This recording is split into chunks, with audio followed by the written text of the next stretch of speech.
Like, I'm never going to get bored.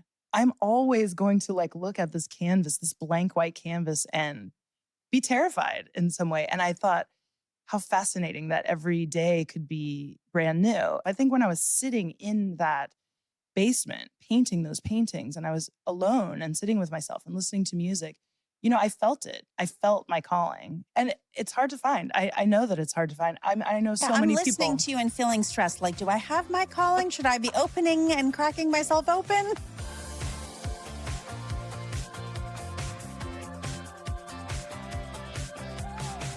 Today, we're going to talk about being foolish enough to go for it, the art of good living, and the importance of showing up early. You're going to meet C. Finley. She's a renowned artist. She does incredible large-scale murals, and she also got famous by doing wallpaper dumpsters.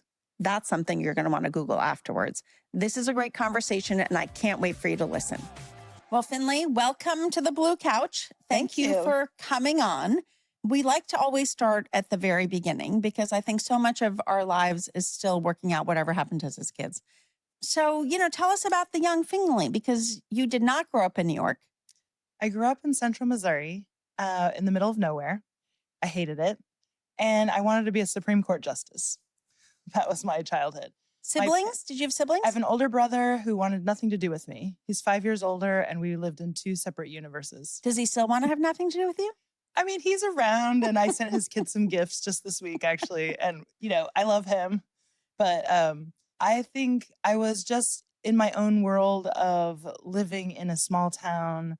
My parents had a beautiful love story and I was very loved. So I had that going for me as a kid.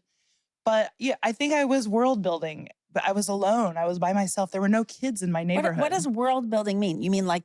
my backyard was like tents and, these lilac bushes that were hollowed out. I had like animals and gardening and, I was just always on my bicycle. I built ramps alone by myself at like 11 and 12 years old using power tools, which I had no business using at all. These things were terrifying and definitely death traps. No helmets. It was the 80s. And did your parents think that was confusing or were they supportive of that? Everybody in my family was allowed to do their own thing. My dad had a business and he was an entrepreneur and he was going for it. My mother worked with him a little bit and then stayed at home with us, but she's very philanthropic. So she was always the president of the library board, Women's Service League. There was also Mahjong and Bridge Club and everything. All the ladies always convening at ours with beautiful snacks everywhere. Like, what made you decide to be a Supreme Court justice? Like, what interested you in law? I just am such a person that is like deeply committed to fairness. As a young person, I saw injustices and tried to right them wherever I could, at great peril to myself, actually. Was your childhood messy? Because it kind of sounds idyllic. Well, in some ways it was idyllic, but I really felt so, maybe everyone feels like this, but I felt so outsider. Growing up in Sedalia, Missouri, my father was from Nashville. My mother was from Los Angeles, two very cool places. And the people that I was around, they all had grown up together. Their families knew each other. We knew no one. And we were sort of othered already because we were like the weird people from out of town. What made you then decide, because interest in fairness, and so that made you think you wanted to be a lawyer or a judge? I love the theater and I really wanted to be a theater person, but it really wasn't my calling. But then I found debate and I became very good at debate. And I really love to basically kick ass of these young men, specifically from St. Louis and Kansas City. And I was really good and I went really far with the debate. So that's when it really started to kick in. I never smoked. I never drank. I never took any drugs in high school because I was like, well, if I am going to be a Supreme Court justice, they can't have anything on me. I mean, I was really hyper-focused on this. That's so interesting. I think as a young kid, and I was even more other than you in the sense that I wasn't from here and we'd immigrated here. But I also was very conscious of the choices I made with this idea that I didn't want them to get in my way. Exactly. Later. Same. Right?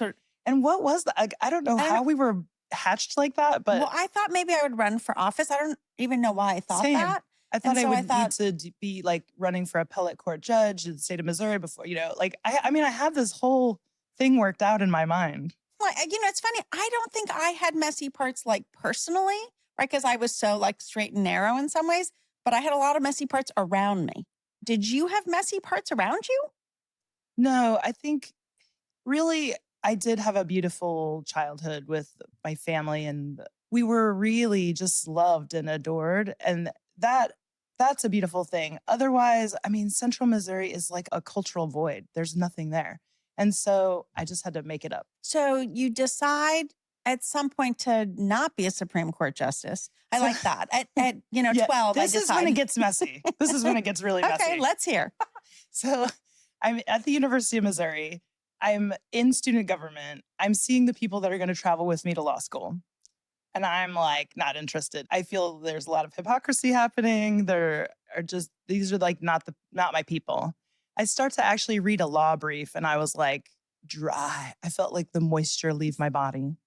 And I thought, oh my God, I have to do something. A friend of mine helped me take this class called The Creative Process. This woman was like a magician. She was a musician. She had a PhD in music, PhD in psychology. She was fantastic. She had us move pendulums with our mind. We journaled, we created collages, we did performances. I mean, I'm it just was, trying to put these two things together, law brief yeah. and moving At the pendulums same with my time, I'm reading mind. the law brief. I take this class called The Creative Process. It's for people who are like overly thinking about their careers to like expand the creative thinking.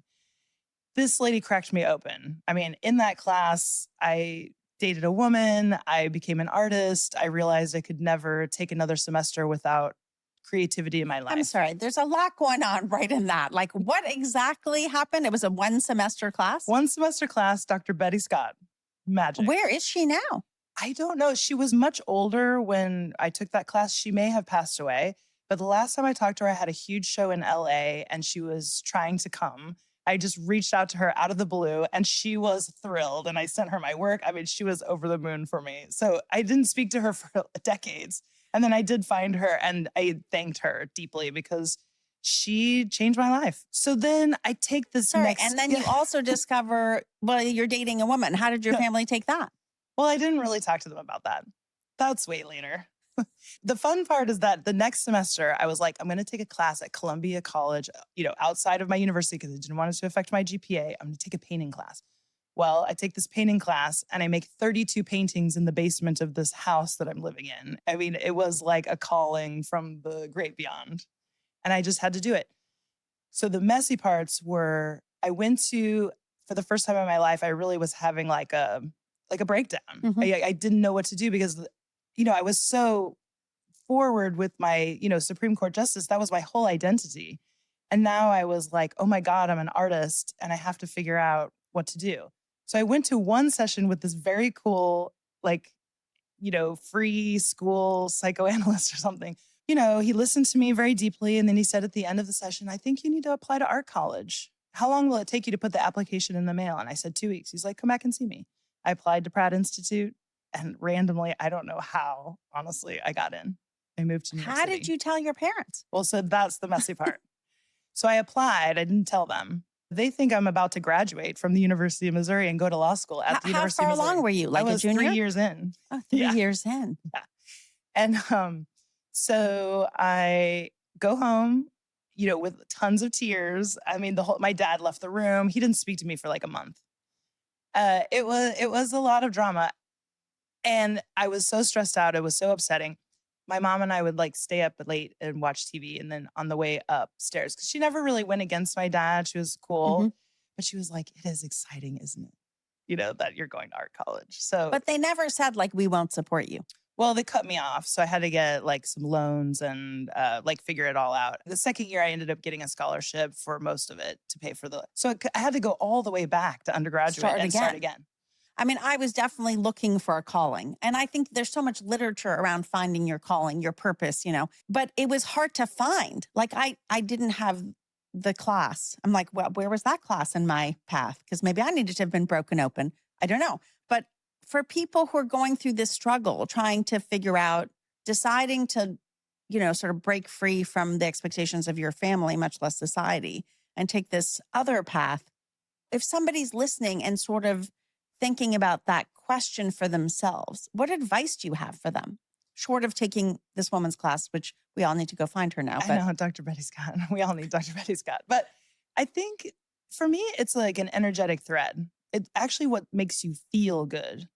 and what lights you up is the thing to follow. And that often is explained as the still small voice. I mean, it was not apparent to me at all until I took this class and then sat in that studio and painted. I mean, it was pouring out of me. And it just, and I thought, oh my God, this is so hard. Like, I'm never going to get bored. I'm always going to like look at this canvas, this blank white canvas, and be terrified in some way. And I thought, how fascinating that every day could be brand new. I think sometimes when people, younger people asking me, how to find it, how to do it, you really have to think about how you feel and get out of that mindset of like what everybody else wants you to do. It doesn't work. It's painful either way. So you might as well do the thing that feels good to you. But that requires that you really sit with yourself. I think when I was sitting in that basement painting those paintings and I was alone and sitting with myself and listening to music, I felt it. I felt my calling. And it's hard to find. I know that it's hard to find. I know Yeah, so I'm many listening people. to you and feeling stressed. Like, do I have my calling? Should I be opening and cracking myself open? And then also don't worry about it. Like you have to be foolish enough to just try things. Many of us, particularly I think in my generation, we might have made sacrifices to get to wherever we had to get to pay bills or whatever. But for someone who's thinking about pivoting, it's almost like you can have permission to find the joy. You know what I mean? Like you can What's the pivot to. point if you don't? I mean, really, like what are we doing if we're not going for it? Because this is it. This is all you got. I am deeply foolish. Like that is one thing that is not my problem. I am not scared to try. Because if I listen to the story as an outsider, which I am, it seems so easy. Like, I'm like, oh, that sounds so easy. She was cracked open and then she went home and told her parents and they weren't going to support her, but somehow she still ended up paying for herself to go. And then she gets a scholarship, like pretty easy.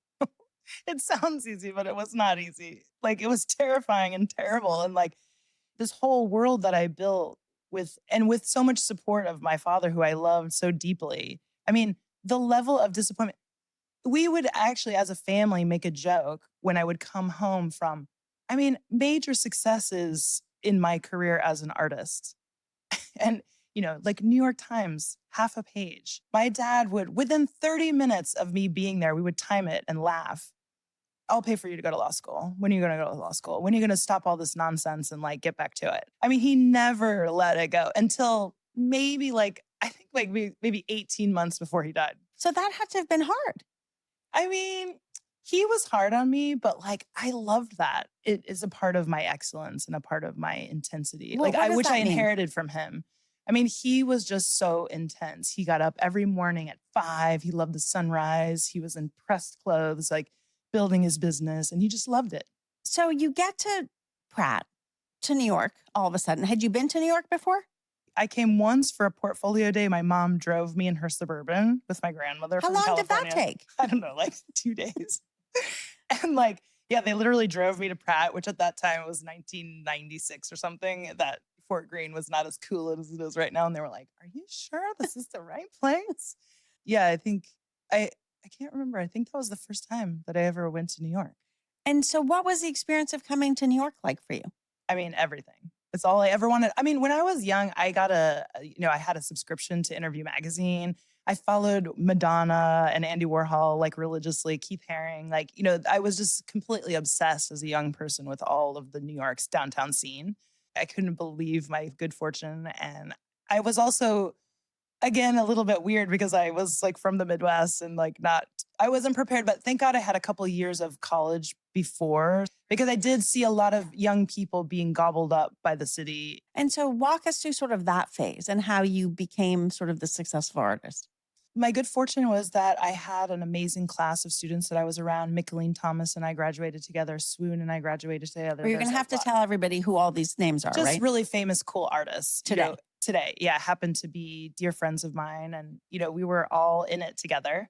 I have this part of me that is always like trying to create community and pull people together and also show because, you're not making these things because you don't want people to see them. And I was always looking for opportunities at the university or wherever in coffee shops to like put the work up but also together with other people like that. So you're like student government skills came in handy. Hardcore. The campaigning. Yeah. The PR, the like writing the press release, like all of these things all came in handy. Yeah. And that's a little difference that I have, I think that other people in the art world don't have, which is why I think I try to give that back to people because a lot of artists have a personality that's very introverted and they're not good at going to market. They're not good at telling their story or having a conversation or being in the mix of people or putting it together.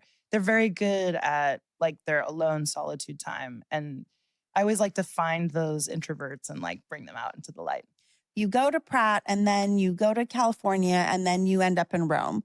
Well, an important piece is that I worked for Ridley Scott at Black Dog Art in film. Yeah, after Pratt, because that's the piece that helps me with the murals. So I start scenic painting. Sorry, how do you end up working for Ridley Scott? And by the way, tell people who Ridley Scott is who may not know. Ridley Scott is the director of Gladiator, and he's a very cool British guy. But he also is known for this like wild temperament. But he's super cool. And he had this commercial company in New York, in Soho at that time, that was music videos, which were very big in the early aughts, and commercials, some films. But I just got a job as an intern my senior year of Pratt. And then I ended up working there, started PAing, got on my own job. So I was doing like a lot of music videos for like Mary J. Blige, Wyclef Jean. Like as a production person. Yeah. You actually go to Pratt for art. How do you then pivot into film at all? Well, because of my Midwest, blue collar upbringing, I thought I needed to do something in the arts that also would pay the bills. Oh, I see. So I wanted to be a production designer. That was my big idea at the end of art college because I was in the painting department. And I'm going to get into the film industry so I can join the union and I can have like health have insurance. have health insurance, have the money set, pay the bills. And so I'm going along in that world and I'm really starting to get going because I'm a production assistant. Then I'm working with the producers and I'm learning how to line produce. Now I'm organizing my own art department. I've done scenic painting, styling. I assisted every single department to try to figure it out. Went into coordinating the art department, again, another producer piece. And then I start scenic painting and I start blowing things up. Somebody gives you a little sketch of a Watteau painting and they're like, we want this 12 feet and like, do it. What's the advice you have for somebody who's in college interning to actually then pivot and land the job in a market that's quite difficult? In those worlds, it's all about who you know. Because my name was Finley, it was a little bit unique. That helped me a little bit. But I would just always hang out. I was early. I would show up early. I would have coffee with the producers. I would try to see who was the cool person that I wanted to talk to and at least say hello, show my face. And then I would stay late and I would work really hard and I would try to like show them that I was like the one. But also you have to actually get the work done because if they know you, but you're not delivering. That's not even in this realm of possibilities. Okay, but I mean, that's a good tip for people. Yeah, you have to work hard. Just because what came naturally to you does not mean comes naturally to everybody else. I know. And also be a person of your word. What does that mean? If you say you're going to show up for something, then show up for something. I mean, it's not really that hard, especially when you're young and you need to make a name for yourself or you're trying to meet people that can help you. I mean, these are just like chapter 1, page 1, sentence 1. Show up. Show up. On time. And do a good job. Do and work hard. Okay, so now you're Ridley Scott. So then 9/11 happened. So I start building. I'm away from Ridley Scott. I'm doing my own thing. I'm hired for my own commercial shoots, my own music videos. And what are you doing there? Are you doing set design or are you doing production? I've never been a production designer ever, but that was I was going towards that. And I was art department coordinating. Sort of the next stop is production design. And 9/11 happened. And all the work dried up. Yeah. There was nothing for years here, or at least 2 years. And that was a huge thing. How did that feel? Well, I walked through it, so not great. I mean, I was in the train at that time that was underground. I mean, people were coming down into the train with dust on them. And the person on the MTA was like, we have got to leave the station. I mean, it was scary. Anyway, so that dried it up. And I just thought, okay, like I have to change my plan. So I went to work at the Soho House. A couple of years later, I became a high-end bartender. And at the same time, I just kept painting. I'm sorry, what? Because I needed money. Right. Yeah. And so what did that feel like? It felt like a bitter pill to swallow. And I felt like I hated it. And I felt like I was not in my right place. We all have done jobs we hate because we need to. What's the lesson in that? Get the plan going. So at the same time, I'm applying to graduate school because I was just like, I'm just going to keep painting. And that's why I was bartending. So I could free up my days and time to work in the light so that I could, just continue to paint. So you get to California and what happens? I went to Pratt Institute, which is like this amazing art school. And then I went to Cal State Long Beach, which is very much like the blue collar kids, and it's a real university. It's a skater school. Yeah. And it's a great university, but the art department is not like UCLA or Cal Arts. And they had this gorgeous gallery complex, but not great studios. And, there's a lot why'd you of. pick that school? I got a scholarship. I actually wanted to go to Goldsmiths, but there was no money to go to London. Okay, so this is a good note. You go to the place that you can afford. Which is something actually of a messy part that I often tell people, because I did a major life decision based on money, and I don't think you should ever do that, because I did have a pretty hefty loan from Pratt, and I did pay it down, and I kind of wish I would have gone to Goldsmiths, but who knows? But that's easy to say now. I know, in retrospect. but also I learned a lot at Cal State Long Beach, because I really was not that inspired there. And I thought I was going to live this glorious scholarship life where I was in my painting studio every day. And it turned out that I produced a big show that's now still going because I wasn't finding what I needed there. But so you created it. But that's actually a lesson. Yeah, I know. All the lessons. So it's interesting because I think Malcolm Gladwell always talks about sort of this idea of choice, and actually you went to a place where you could shine, whereas you could have been one of many at Goldsmith. In some ways, that's true. I didn't think maybe about it like actually produced the producing in you in that phase. It did. I always try to make the best out of any situation I'm in. So I wasn't feeling great there. And I was looking around, and they have this multi-million-dollar gallery complex. I mean, it is glorious. There are fountains and this courtyard, indoor, outdoor, like everything you want of LA. And I thought, wow, we really have a good thing going here at Cal State Long Beach with this gallery system. We should do a big juried exhibition of all the graduate schools, because that's another thing about Southern California. All of the artists are there. And then we opened our studios. So all of the art world elite came to see this young talent. And it's actually in its 20-something year now. Like, they're still doing it and still ongoing. What is it about you that is interested in building community? Because, you could be an artist who stays very much in their lane and is only interested in competing to win. I think it goes back to my childhood when I was very alone. I wanted to be popular. I wanted to have people. I wanted to have the party and the fun and bring everybody together. I think I always felt like it should be like that. So for people who are afraid of hosting, because you're clearly not afraid of hosting. I love hosting. And my mom's a great host. Because I think today, so many people are feeling sort of isolated or lonely. And, hosting is also something I love doing. And it's a way when you're new to begin to build community. But it's hard for people. Hosting is all about preparation. And so that when you open your door to friends and family and people coming over, everything is finished. And then that way you can enjoy. And as a host, your job is to provide this beautiful container where there are snacks and refreshments. And then you also introduce people. Mm-hmm. Oh, this is our new friend. This is his, and find out what happens. Who knows? I mean, some people don't get along. Some people get along. I love it when people make best friends at one of my parties or like an event or something. Well, I think that's the key to good hosting. Do you think of hosting as an art form? I do. And actually, my friend Jessica Mitrani, who's an amazing host, she actually is doing this conversation around hosting in the world of art. And I really identify with that. And I think that the Every Woman Biennial, the project that I work on, I think of that as a work of art. Like, it's a gift and a work of art. The art of good living, mm-hmm. It's in the line with that ethos. So take us from California to Rome. So I'm living in Southern California. I'm finished with my schooling. And I am really struggling. I'm the assistant curator at the Torrance Art Museum. I'm dating someone. There's a heartbreak. I am in a drive-by. Over that? I'm in a drive-by shooting, which I went to. Sorry, excuse me? I went to a dinner party. And in LA. You're in Torrance? In LA. I had to hit the deck. there was a drive-by shooting. Someone was shot outside. I had to hold a towel on a bullet wound. And I mean, in my world, my mind is blowing. I'm thinking like something is deeply wrong. Then the same week, my car is broken into and my house is broken into. So a friend of mine came back. This is a complicated story. I have to figure out how to tell it. But basically, I get a $10,000 artist grant from a woman in Hungary. And she says, Sorry, how does that happen?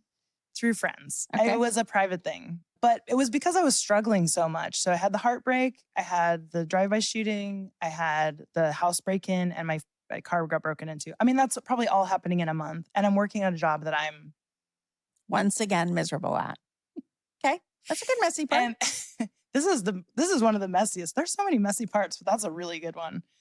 And my friend is like, what do you want to do to start your new life with this grant? And I said, I want to go to Art Basel in Switzerland. And I just want to see everything of the world of art. So I went there. I was traveling with a friend and she had friends in Milan and Rome. So I went to Milan and then we went to Rome. When I arrived in Rome, I entered into the most beautiful apartment I think I've ever been in. It was Claudio and Attilio. They were a couple. And Attilio is a very famous fashion designer at the Guy Mattillo Fashion House. So my friend's talking to Claudio, her friend, and Attilio, who's the older boyfriend, and I sit down. We talked for 13 hours. We arrived early in the morning. We had breakfast, lunch, and dinner. He asked to see every single thing of my artwork, all of my website, and went through meticulously everything. Is there anything else? Is there anything else? The next morning, his maid wakes me up with a beautiful cup of espresso, just me, and says, can you come outside? Attilio wants to talk to you on the terrace. He said, do you see that apartment over there? We own that building and a lot of the young designers live there. And I want you to stay here and paint on canvas and be our art resident. I want you to live in Italy with me. And I said, are you serious? Who doesn't want this story to happen to them? The magic door opened. Okay, but there's a lesson in that because the magic door would not have happened if you'd stayed in bed just visualizing and making collages, right? That's right. Also, I think it was a pain point. It was it was all that stuff that was going on in LA that it was so clear to me that when he offered that, I had to say yes. Because Who would have said no? I did not want to go back there. Yeah. And so I moved into this apartment. I had a whole glorious, beautiful apartment with a giant terrace in Maliana, Rome. And and everything changed. Was that the big pivot moment in your career? That is a huge pivot moment in my career. Everything changed because I had the little pile of money and because I had the support. And, Attilio he changed everything because also the way he sees the world, the level of beauty, his heart and soul. I mean, he's the person who can fix your scarf and like transform everything. He's magic. And he makes beautiful clothes, but he's also a painter and an artist and just a really interesting person who has lived all over the world and done all kinds of really cool things. And to have his confidence, so having someone believe in you. I mean, this was everything for me. And also not only believe in me, but give me the space and time to create. I mean, Claudio made every dinner that I ate for 2 years. And I had an Italian family and I lived like an Italian. There's a timetable to everything. There's breakfast, lunch, and dinner, and there's connection and conversation. We had these long, beautiful dinners, and Attilio would make up a game every single night that we played. I mean, this is the magic of this person. And he believed in me. And he also challenged me to make 20 paintings in a month and that he would give me like a 500 euro note if I did it. And I did it, which was really hard. And I mean, I kept getting smaller and smaller as the month went on, but I did. I made 20 paintings in a month, which completely changed everything for my artwork. And then I started making huge paintings. And that's really the thing that transformed your art too. Yep. And I just had that time and space. And I didn't speak the language, which actually helped me because I'm such a chatty person and I always jump in to help people. I think also just being alone in my own solitude and learning that piece of solitude was a deeply important part of my process. And so as an artist, you're really known for your murals. Yeah, murals, Every Woman Biennial, Wallpaper Dumpster, I think in that order. And Wallpaper Dumpster came out of Rome. Came out of Cal State Long Beach a little bit. I did it at Cal State Long Beach as a project. And I thought it was so cool. And I wallpapered this dumpster on campus. And I brought the whole graduate class, my interdisciplinary media class. I was like, you guys, I'm presenting my work. I'm thinking this is going to have a great critique. We're going to have like this awesome conversation. And everyone was like, I don't know. It's all right, I guess. And so I didn't think anything of it. I thought it was brilliant, but then all the wind fell out of my sail. So I didn't think about it. But how did you pick yourself up after that? I just kept making weird stuff. And it was very deflating, actually. And I didn't wallpaper a dumpster for over a year after that. But I brought that wallpaper eventually that I had from my set department days. I had 2 rolls of wallpaper, which you can't do anything with except for wallpaper a dumpster. And I brought it to Rome. And there were 2 dumpsters outside of my apartment in Rome. And I did both one night in the middle of the night, guerrilla style. And that is when people really started to get it, because the Italians totally got it. Oh my God. They loved it. It was in the newspaper. Like, the dump truck would stop.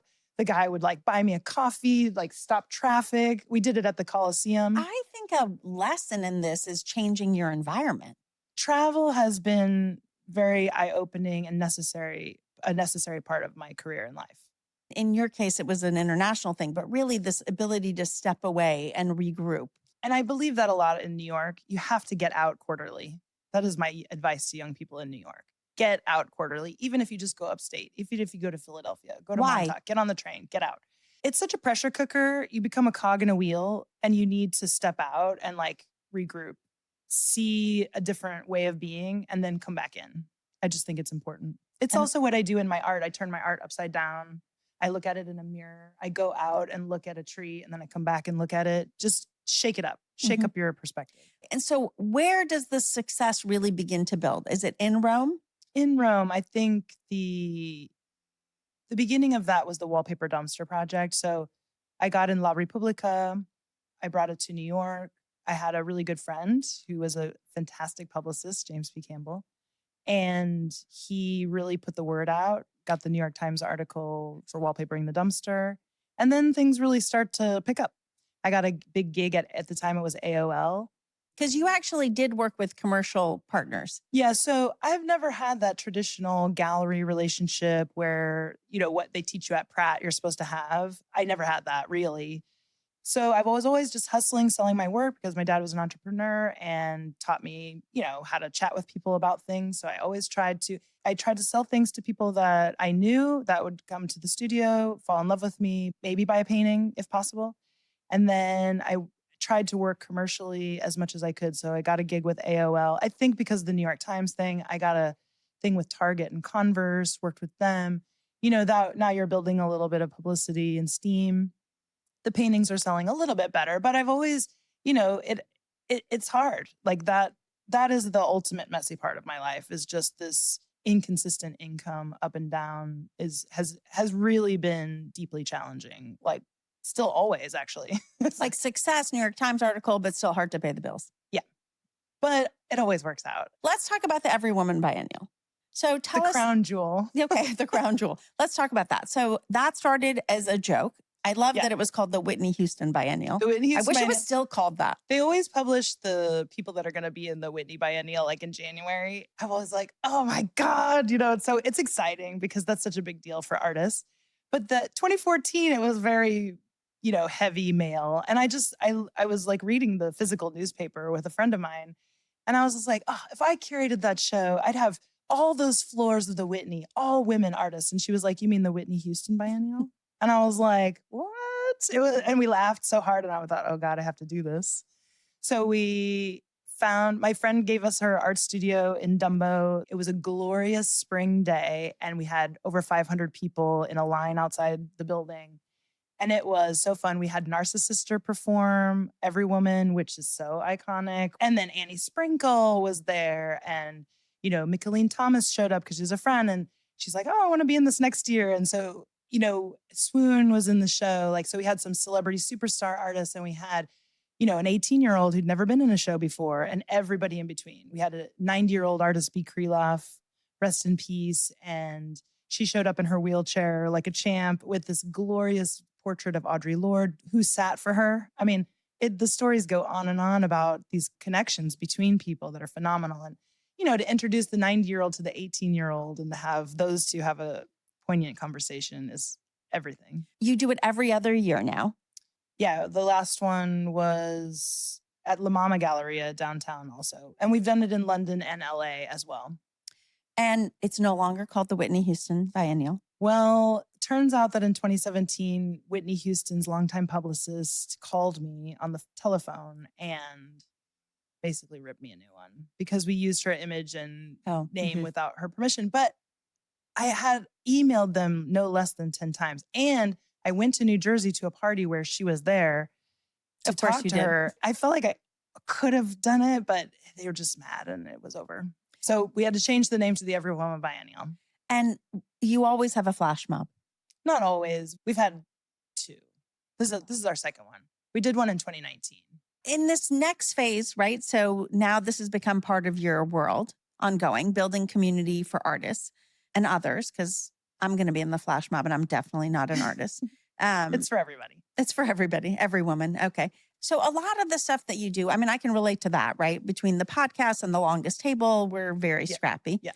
What is, if somebody's listening who has a project that they feel as passionate about, no matter where they are in their lives, like what's the piece of advice you would give them? Because what keeps you going? Just do it. Even if it's a small version of it, you have to make it real. You have to manifest it and physically do something. You can't just talk about it with your friends over coffee. That's lovely, but that's not the doing. You have to physically do it and ask for help. I mean, I asked for help 6 times yesterday. I did not know what to do. I'm not good at that at all. And I was terrible at asking for help for so long. I was the one-man band that had to insist on doing everything myself. I wish when I was younger, I would ask for more help. I mean, I actually like doing things with other people, so I don't mind together, but I don't like asking for help. There's a distinction. I know. It's always a challenge for me to ask for help. But it's much easier to do it when I'm in service to a group of people that I really care about. Yeah. It's so interesting sitting across from you because I think to myself, you never sit still, which is what people say to me. It's like sitting across from your mirror. Okay. So we're going to do rapid fire. Okay. Hold on. I have to pull it up.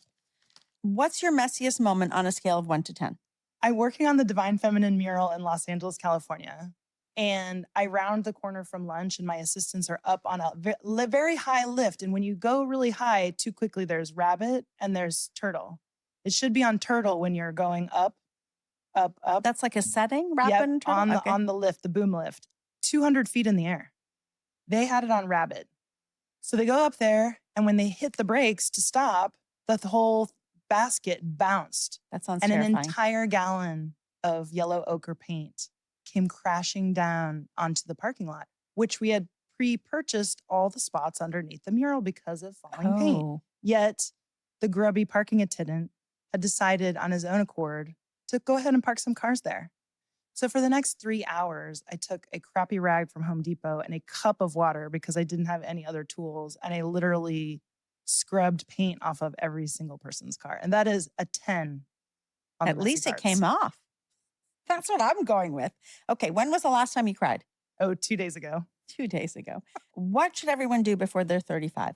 Travel wildly. What's a career myth that you think is a waste of time? Any pat thing that somebody tells you is what's important. You have to figure it out for yourself. Like for me, it's like the gallery world being the only way, or, the museum is the only art path. I mean, come on. The spirit of art is huge and phenomenal and worldwide and everywhere. And you actually love doing art in third spaces. I love it. Yeah. Weirder is way better. Weirder is better. I like that piece of advice. What advice do you have for someone who's navigating a pivot? Go for it is number one. Don't be afraid to be a fool. It is going to be messy. This whole podcast is based on that. Go mess something up. Go fail miserably. It's epic. It's fun. And you meet friends and then you have these great conversations on the podcast. I mean, what are you going to say if everything's easy? I know. Then you join a flash mob, apparently. Yeah. Well, thank you so much for coming. It's been great to have you. We're very excited about the show and even more excited about being in a flash mob. I got to say. I'm honored. Thank you so much. I hope you enjoyed the conversation with C. Finley. She's so inspiring, not just in the art of good living, which I think we all deserve, but also in her ability to just keep going, not knowing how it's all going to actually work out, but believing that somehow it will. I think you're going to listen and then want to do a dance party for yourself before you do a podcast or just about anything. Remember, tell 10 friends, review, share, like. That's how we get to share more messy parts with you and everybody else.